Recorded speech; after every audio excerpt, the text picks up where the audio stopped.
Welcome back to Classic Game Room, the podcast. Hey, who's ready to take a trip down memory lane to Hill's department store? Yins know where the toys are. Hill's is where the toys was. And the biggest stack of unsold Atari Jaguars and Captain Power action sets that you've ever seen.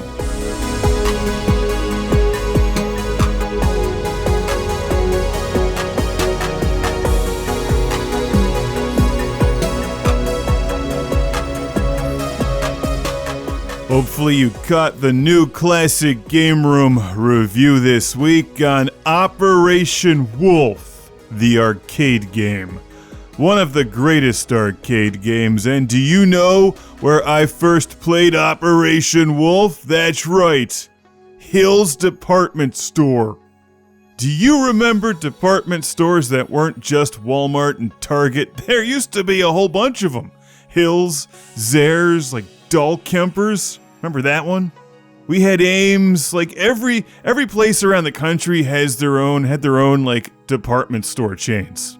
You know, before Amazon, before everyone just shopped online. Well, those of you from at least the Pittsburgh area should fondly remember Hill's department store, written in red cursive letters. They had this entrance space at the Hills in the Waterworks Shopping Center.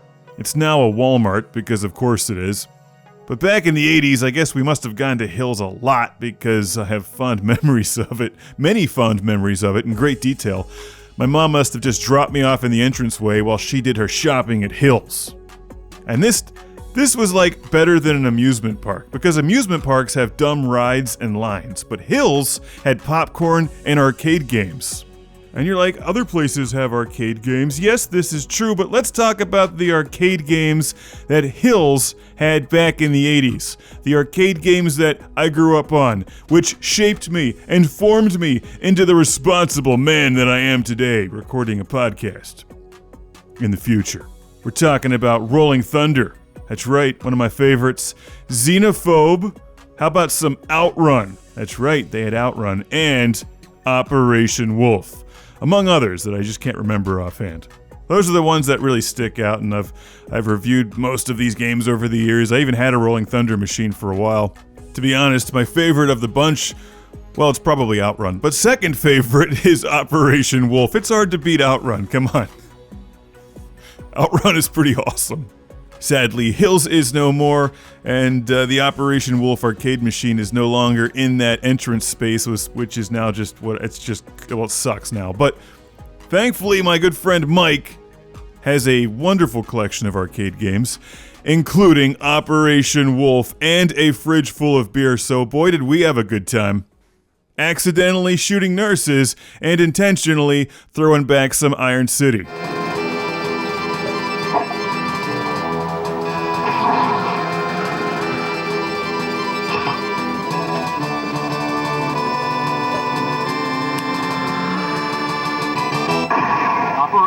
Wolf.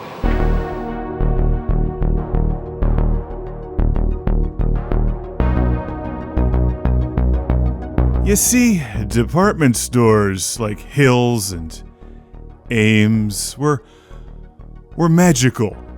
They were happy places because they were dumpier than Sears, and they had more toys and video games than JCPenney. And that made them cool. I guess there was Kmart too, but I never went to Kmart all that much. We didn't really have a whole lot of Kmarts around, but Hill's was awesome because Hill's be where the toys was at.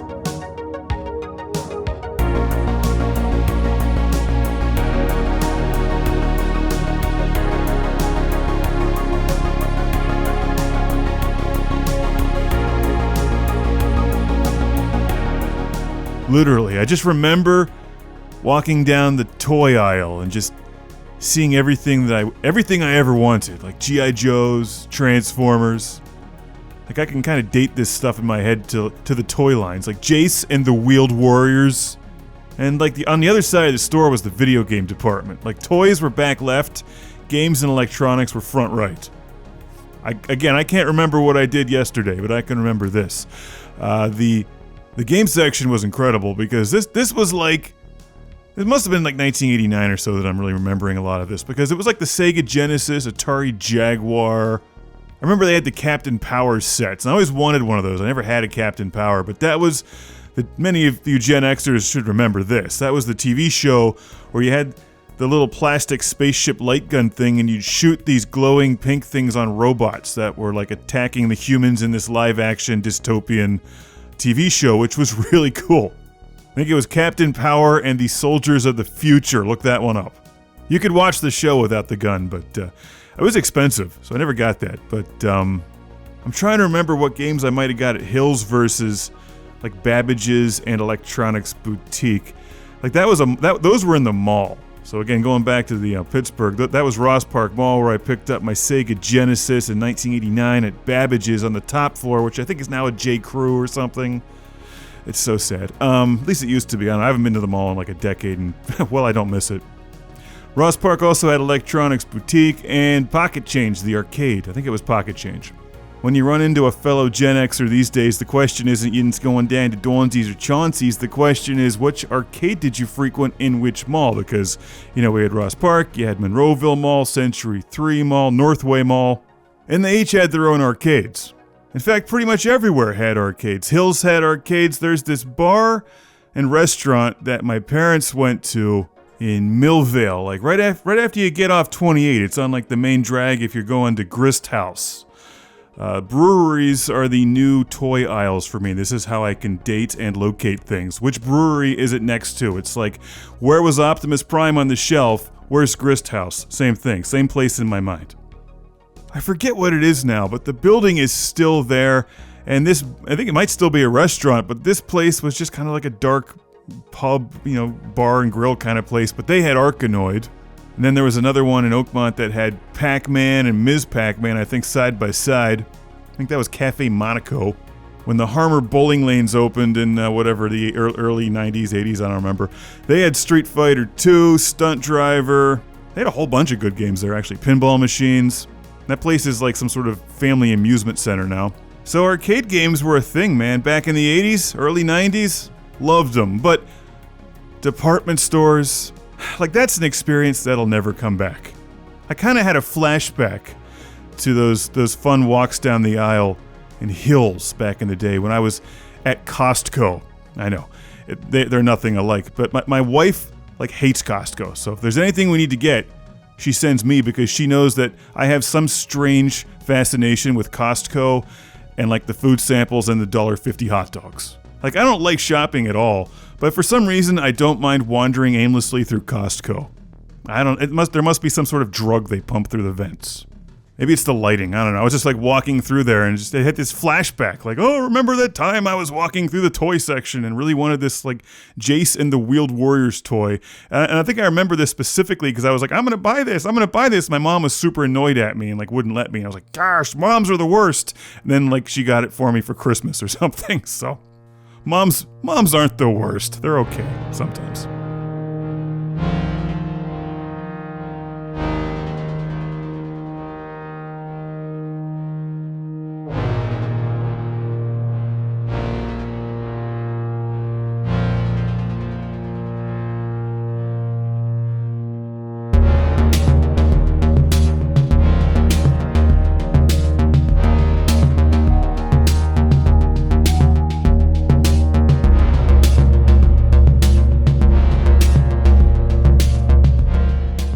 Yeah, you like that Return of the Jedi influence in there, the little keyboard in the background. That's the Arturia Micro Freak, and when I'm playing that, I'm thinking about the blue guy on the keyboards on Jabba's sail barge. I don't know anything useful because my head is full of nonsense, or is it? I've been talking about the late 80s era of the arcades, which I remember fondly but differently than the early 80s, because the early 80s were all Pac-Man, Missile Command, and Star Wars the arcade game, and just those 80s classics everywhere. Q*bert, the fire truck game Red Baron. But the late 80s and the early 90s brought the fads like Street Fighter 2 and Mortal Kombat. I've talked about this before, but you remember back in the day there were lines waiting to play Street Fighter 2 and Mortal Kombat. What did the smart kids do? Pit Fighter. There was never a line for Pit Fighter because everyone else was too stupid to understand the brilliance of Pit Fighter, you morons. Your ignorance worked in my favor. You should have watched more Van Damme movies. It was literally the plot of Lionheart in video game form. You can waste your precious time waiting in line to see if you can play Blanca again. I'm gonna step right up to Pit Fighter and play this sweaty meathead who's bashing a chair over some drunken harlot at a bar. Like, it wasn't just a video game, it was a way of life that I guess I never fully embraced, sadly. The first rule of Pit Fighter is you don't besmirch the great name of Pit Fighter.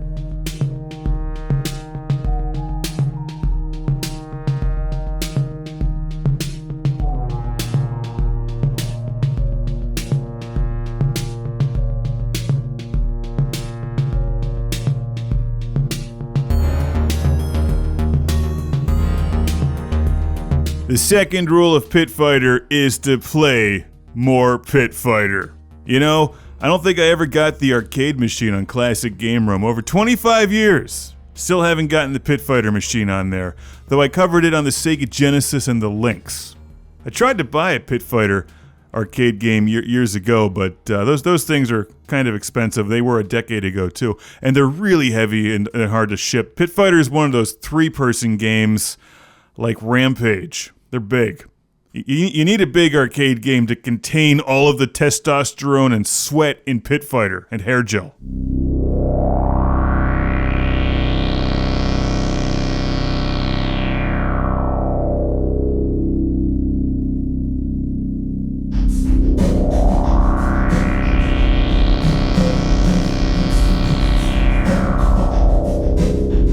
So what's going on in the world of Classic Game Room? Hey, how about a coupon for the Classic Game Room 2085 Season 1 Blu-ray Collection? If you go to the cgrpublishing.com website and enter the coupon code PITFIGHTER, that'll activate big savings.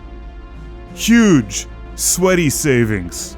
That same code will work in our eBay store for those of you living outside of the United States of America. Pit Fighter. But I hardly know her. The Classic Game Room Forever stream continues. Forever, an endless mix of 25 years of Classic Game Room episodes. Congratulations!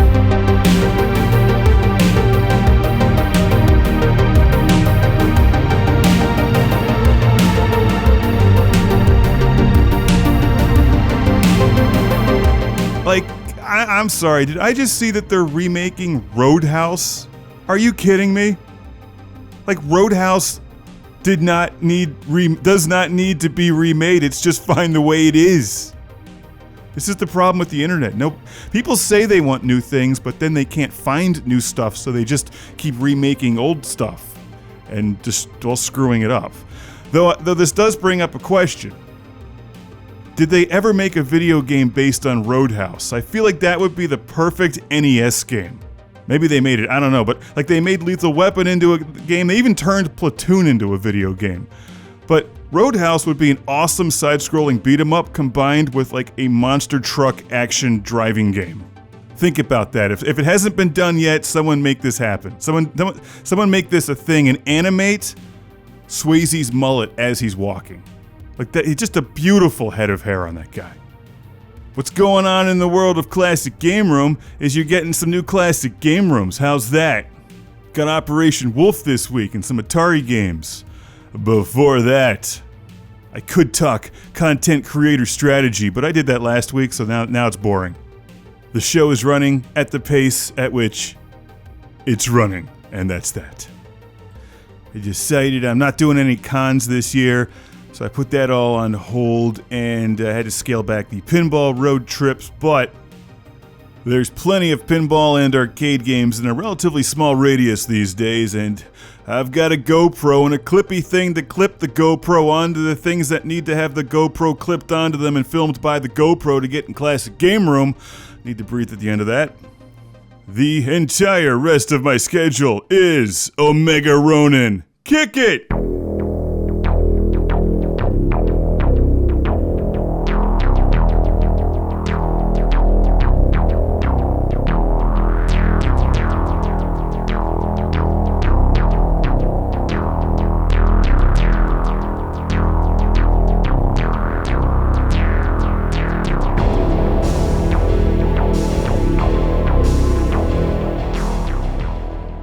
I just started work on the new Omega Ronin book in earnest this week, starting from the beginning and writing the whole damn thing. At long last, it's happening.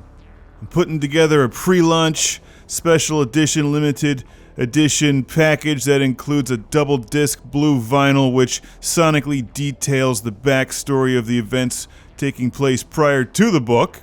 There will be a limited edition number of customized Omega Ronin mix cassette tapes available, a special timeline, insert a documentary film, and more. In fact, I've been filming the documentary stuff on and off over the past couple weeks. In fact, here's a clip from today as I brainstorm while I get out and get some air and just try to keep my heart artificially still pumping somehow. That requires either exercise or the promise of more beer and arcade games. One or the other, they can also be combined.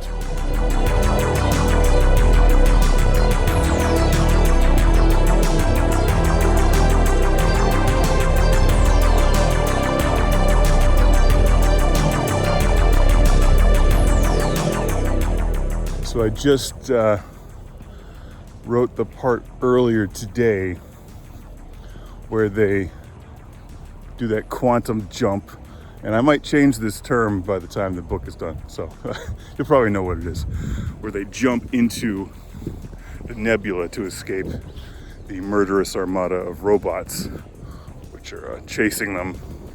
And this is where, and apparently nebulas are bad for robots. I mean, I just made that up. You would think future robots would be nebula proof, but you know, maybe they're not. Maybe that's like an Achilles heel for future laser death robots.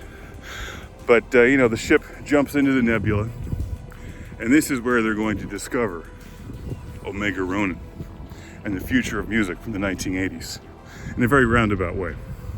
The plot started out as Omega Ronin, just like this kind of omnipotent but broken space robot from a distant part of the universe, and that's like the hook. I like that part of it, and its interaction with people, and just the relationship between the universe's most powerful being and just a normal person. There's car alarms going off in the background. Oh, there they go. And then from there, so I started drawing the book like that. I really like the design, I like the atmosphere, love the style of Omega Ronin. And that was around 20, had to take a break from that project and work on other projects, which was a good move actually, to grow the business. And years later, now 24, I can get back into it and focus on Omega Ronin.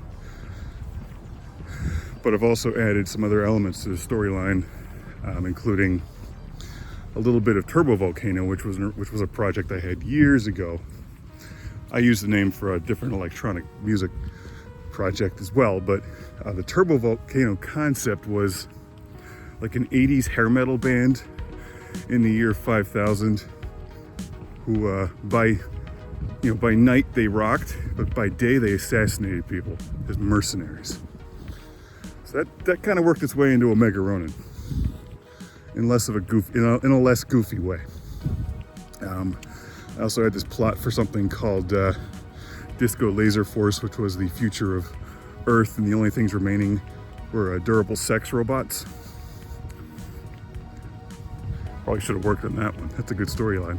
And also I had an Omega Ronin plot where it was a little more lighthearted and funnier with Edit Station 1 and focused on a woman who was a singer because robots liked human singers. Robots couldn't make music, or that robots preferred human music. So all this stuff kind of came together into the Omega Ronin that you'll be reading now.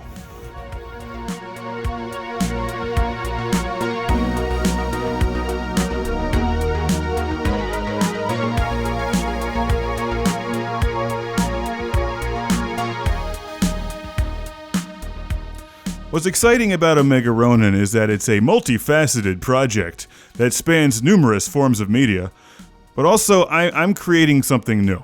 I'm launching a new franchise. This is something I've always wanted to do, but it's very hard to do, and I had to just basically say I can spend a year doing it, and now I can do that, so I'm going to do it this year. This is what's happening. I'm launching a new franchise, and this is difficult. It's difficult for many reasons. For one, it has to be good, and that's hard.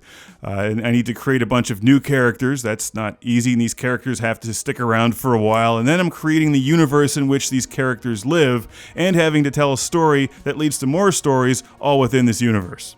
Now, it's only taken me 5 years to get started on this project, so thankfully I've got a lot in my head right now that's just flowing onto the pages and also being expressed through the music. But also this is difficult because, like I mentioned earlier with Roadhouse, it's not a sequel or a spin-off or something in some other giant property that you've already heard of. I grew up on Star Wars and I love Star Wars, but man, is anyone else suffering from Star Wars fatigue? Like, I know you are. Andors are few and far between. The same goes for all of the other stuff that's popular out there. Like, they can't risk offending anyone. It's got to be made bland. It's just, you don't have to really do that when you're taking a risk with a project on your own. So far, it's showing a lot of potential, and I've been pretty pleased. I'm really enjoying the music creation process, and Well, I've always felt that music and video complement each other just perfectly. It's been a challenge to figure out how to make music and print work together. And over the past couple months or so, I finally cracked that. And it's happening, and I'm very excited. And I'm hoping this works out, if for no other reason than I'm trying to learn how to make Sega Genesis style music, and we need a Sega Genesis Omega Ronin spaceship action game with the second best soundtrack in the universe, because nothing could be better than Musha.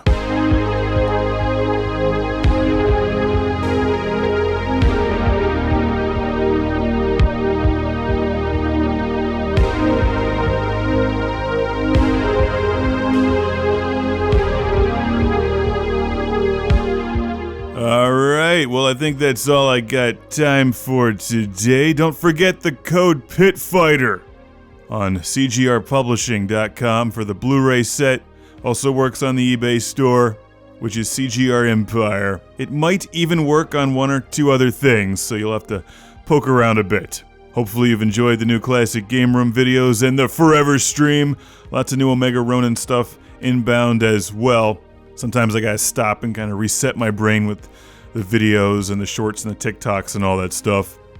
But there's plenty more on the way, and keep an ear out and an eye out or whatever for the pre-launch collection. There's only going to be so many of those. And until next time, this has been... I don't know, you want me to open the box now, this thing? Like, I got some 16-bit beats ready to go here. It's just sitting next to me. I guess I'm not in that much of a rush. Want me to open it? Raise your hand if you want me to open the 16-bit thing here.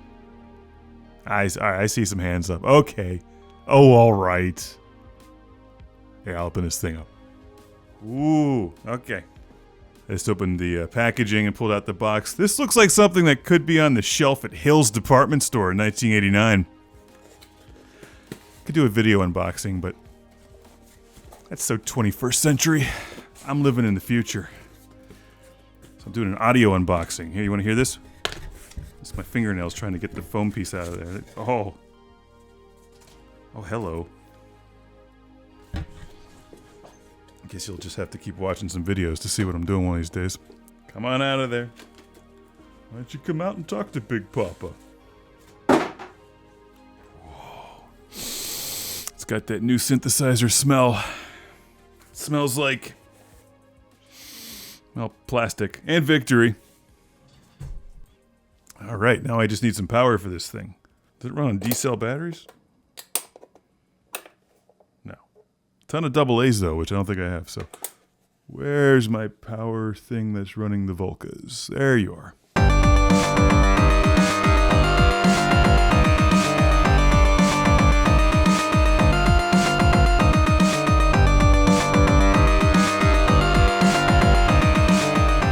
Yeah, you like that? I just made that song up. Bullshit. Yeah, it's one of the built-in presets on the Mega Synthesis. That's right, baby. I'm working on an entire album of blast processing fueled 16-bit tracks from the future of Omega Ronin. I've only had like an hour or two to mess around with this thing. It's like learning another language. This is not a sequencer I'm used to working with, but I did come up with a funky-ass bass line, and I will leave you with that. So look forward to a new Omega Ronin, a whole bunch of new Omega Ronin albums, but like a 16-bit one in particular. It's going to be a while. A bunch of other EPs are in production right now. Don't forget the code PITFIGHTER, all one word. And I'll see you next time from the future of Classic Game Room from space.